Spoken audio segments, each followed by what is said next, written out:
함께 기도하겠습니다. 사랑해 주님, 감사합니다. 힘차게 아침을 출발하고 또 시작하는 우리 성도들의 이 하루를 축복하여 주옵소서. 정세가 많이 어지럽고 또 세계 곳곳의 전쟁의 소식과 더불어 우리나라의 모든 어려운 상황들을 주께서 아십니다. 우리가 피부로 느끼고 있는 모든 경제 상황과 물가 상황, 우리 성도들의 삶 속에 너무 큰 어려움이 되지 않도록 오늘도 하나님 우리의 삶을 지켜주시고 보호하여 주시고 모든 걸 창조하신 하나님의 그 창조하심을 바라보며 오늘도 우리가 희망을 품고 이 하루 승리함에 걸어가게 도와주옵소서. 예수님의 이름으로 기도드립니다. 아멘. 우리 찬송가 91장 찬양하겠습니다.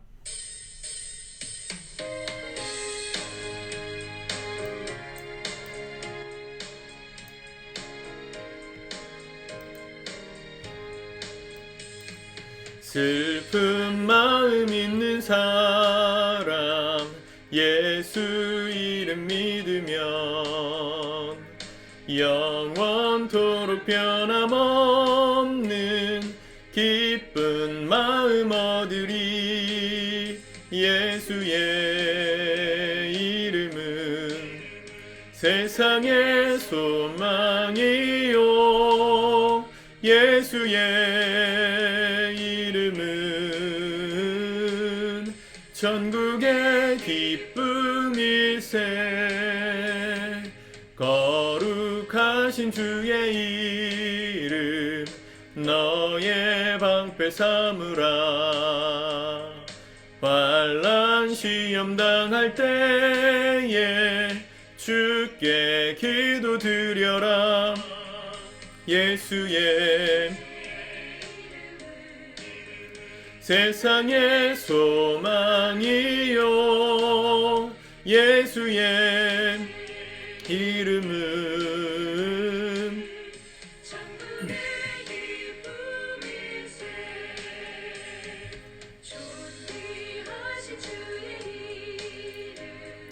우리 기쁨 되도다.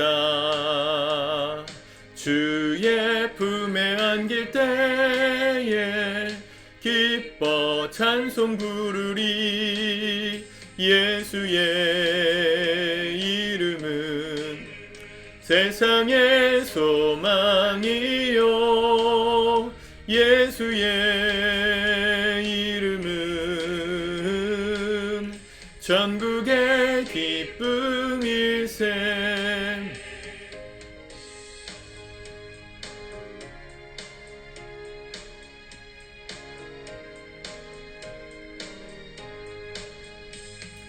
우리 갈 길 당한 후에 보좌 앞에 나가 왕의 왕께 경배하며 멸류관을 드리리.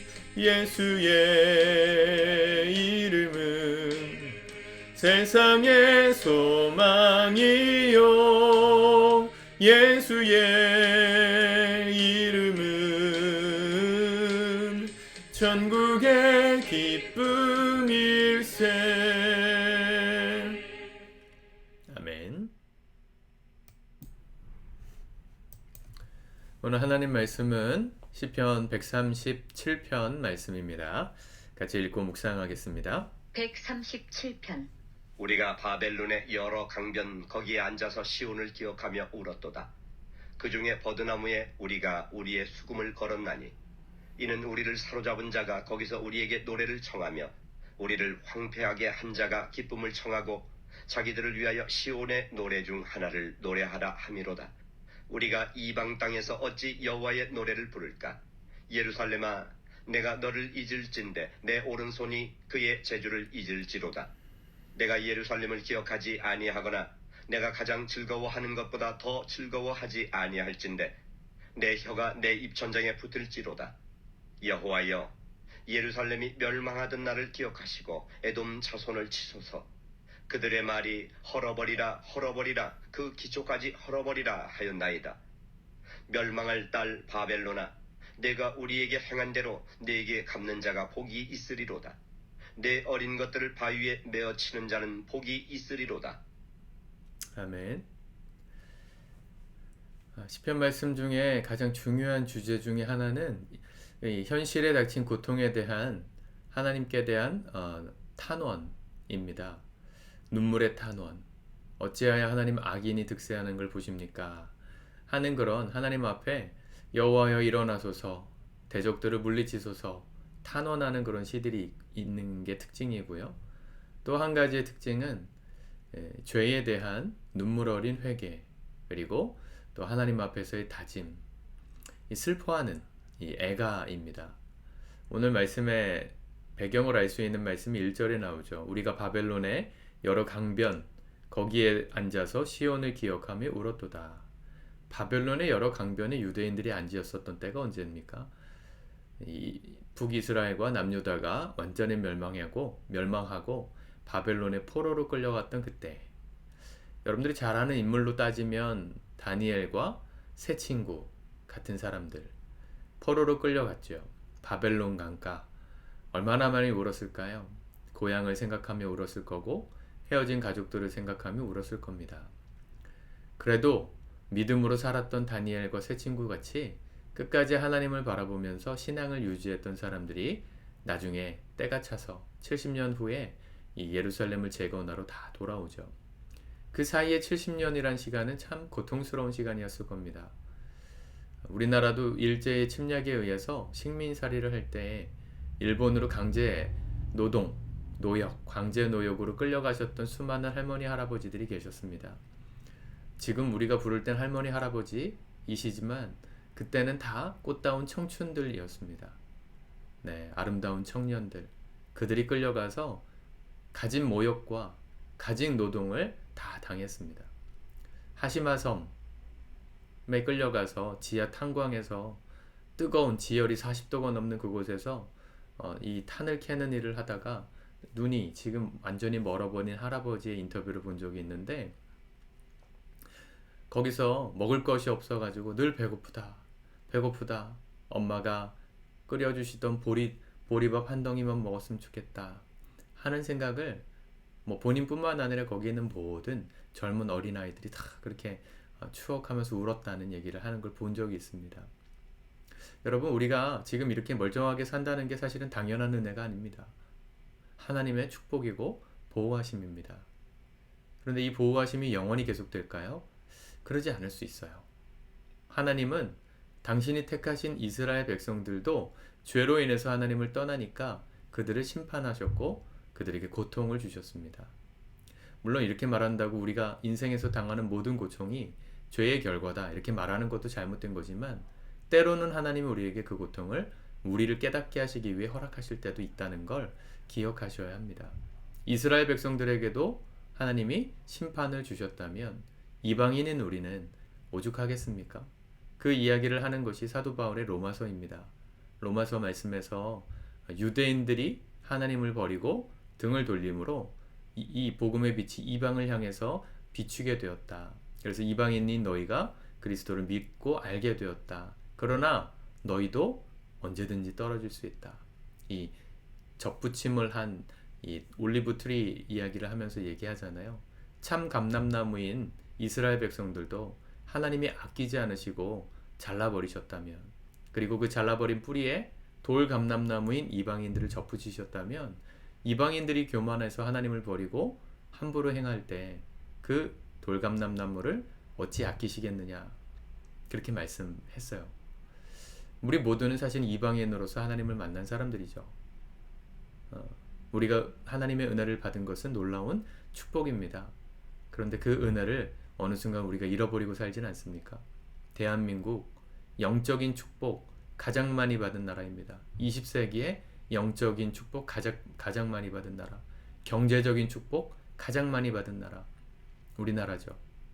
굶어 죽는 식민지에서 하나님께서 이 나라의 경제력을 어마무시하게 크게 하셨어요. 전 세계의 180개국 가운데 우리나라가 109등입니다. 영토 면적이. 그렇게 작은 땅 안에 아무것도 자원도 없어요. 근데 이 조그마한 나라를 하나님 축복하셔서 세계 경제 이 무역의 5위 안에 드는 대국으로 세워주셨어요. 우리 할머니 할아버지들이 어려운 시절에 기도하면서 나라를 세우셨기 때문입니다. 하나님이 영적인 축복도 엄청나게 주셨죠. 20세기의 기독교 성장률 1위인 나라.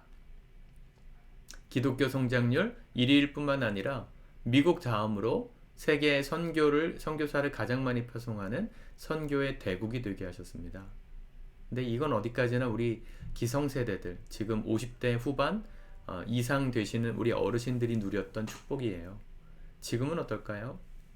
지금은 20대 미만 청소년들 중에서 교회 나가는 아이들의 숫자가 예전 기록으로 3%인데 지금 아마 더 떨어졌을 거예요. 2%도 되지 않을 겁니다. 교회 다니는 학생들이 2%도 되지 않는 대한민국. 그걸 아무렇지도 않게 생각하는 대한민국. 엄마 아빠가 아이들 입시 때문에 학원 먼저 보내느라 교회 안 가도 돼 라고 말하고 있는 대한민국. 선교 대국이 아니라 이젠 선교지가 되었어요. 선교사를 보내서 복음을 파송하고 복음을 선포해야 되는 선교지가 되었습니다. 우리가 지금 아프리카나 필리핀이나 이런데 선교사를 파송하잖아요. 그런데 복음화율이 8%, 10% 그것도 적다고 해서 보내는 건데 우리나라는 지금 3%도 되지 않습니다. 부모님은 교회 다니는데 아이들은 교회 안 다니는 가정들이 진짜 많습니다. 우리가 하나님의 축복으로 경제적 축복, 영적인 축복 너무너무 많이 받았는데 국민소득이 $10,000가 넘어가고 $20,000가 넘어가고 지금 $30,000 넘었나요? 잘 살게 되니까 이 나라가 하나님을 잊어버렸어요. 하나님을 잃어버렸어요. 우리도 어떻게 될지 모릅니다. 사실은. 왜 이 땅에 이렇게 위기가 올까요? 세계 경제가 불안하고 정치를 못하고 여러 가지 이유를 말할 수 있지만 우리 그리스도인들은 그렇게 말하면 안 됩니다. 우리의 영적인 수준을 돌아보셔야 돼요. 내가 지금 얼만큼 기도하고 있나? 얼마나 하나님의 은혜를 기억하며 살고 있나? 얼마나 그분 뜻대로 살려고 몸부림치고 있나? 내 인생의 하나님은 과연 몇 %인가? 생각해 보셔야 합니다. 우리 부모님들은 아무것도 없는 상황에서 오직 하나님 한 분만 붙들고 기도하면서 나라를 세우셨습니다. 아무것도 없었던 나라가 축복받아서 이만큼 세워졌다면 이미 그 정도 가진 우리라면 이제 더 열심히 기도하고 더 열심히 하나님 뜻대로 살기를 힘써야 되지 않겠습니까? 더 열심히 전도하고 복음을 나눠야죠. 근데 이제 살만해지니까 내 인생의 소원이 별로 없어지니까 하나님의 은혜를 잃어버리고 예배도 잃어버리고 주일날도 놀러가고 내가 하고 싶은 거 하고 산단 말이에요. 어찌 이 나라가 하나님의 보호하심을 계속 누릴 수 있겠어요? 이스라엘도 이렇게 심판하셨는데 우리라고 이 심판을 벗을 수 있겠습니까? 두려워할 줄 알아야 합니다. 이 두려운 마음이 있기에 우리가 금요일에도 모여서 기도하고 날마다 이렇게 말씀을 보면서 또 은혜를 나누는 거예요. 여러분, 하나님의 은혜는 오토매틱으로 돌아가는 그냥 옵션이 아닙니다. 인격적이신 분 하나님이세요. 하나님 인격적인 분이세요. 그분은 우리가 얼마큼 기억하며 사는가, 은혜를 붙들고 사는가, 죄를 멀리하고 경건하게 살아가는가, 하나님께서 우리를 보시고 우리의 삶에 하나님 은혜를 부어주실 때도 있고 심판을 부어주실 때도 있는 것입니다. 오늘 모든 여러분들의 삶이 하나님을 기뻐하는 삶으로 걸어가십시오. 주님 보시기에 정직한 삶, 누가 보지 않아도 주님 앞에 정결한 삶 살아가시길 축복합니다. 나만 예수 잘 믿고 끝나는 그런 인생 살지 마시고 나로 인해서 이 복음이 전파되고 선포되고 나눠지고 우리 자녀뿐만 아니라 우리 주변에 있는 지인들도 예수 믿어야죠. 그들은 지옥 가게 내버려 두실 겁니까? 그들에게는 예수 그리스도의 은혜가 필요 없습니까? 그들이 당하는 모든 고난의 이유가 사실은 영적인 데 있지는 않습니까? 여러분, 우리 눈을 뜨고 보셔야 돼요. 내가 누리는 이 모든 축복이 누구 때문이 아니라 하나님 때문임을 기억할 때 우리가 그렇게 살 수 있는 것입니다. 오늘 여러분들의 삶에 오늘 이스라엘의 역사를 초석 삼아 우리의 삶을 점검하고 믿음으로 승리할 수 있기를 우리 주님의 이름으로 축복합니다. 기도합시다. 하나님 감사합니다. 우리의 삶이 하나님을 날마다 기억하며 우리에게 베풀어 주신 그 은혜가 당연한 것이 결코 아님을 우리가 기억하며 살아갈 수 있도록 도와주옵소서. 우리가 깨어서 오늘도 주의 뜻대로 행하는 믿음의 백성들 되기를 원합니다. 가장 중요한 것이 무엇인지를 분별하기 원합니다. 어느 순간 살만해진 우리의 삶에 하나님을 잃어버린 것은 아닌지, 그분의 은총을 기억하지 못하고 살고 있는 방탕한 삶은 아닌지 돌아보게 하시고 깨어있게 하시고 다시금 주 앞에 열심을 내게 하시고 주 앞에 최선을 다하여 이 하루 승리함으로 주님 기억함으로 주님과 동행함으로 살아가는 우리 모두 되도록 축복하여 주시옵소서. 예수 그리스도의 이름으로 기도드립니다. 아멘.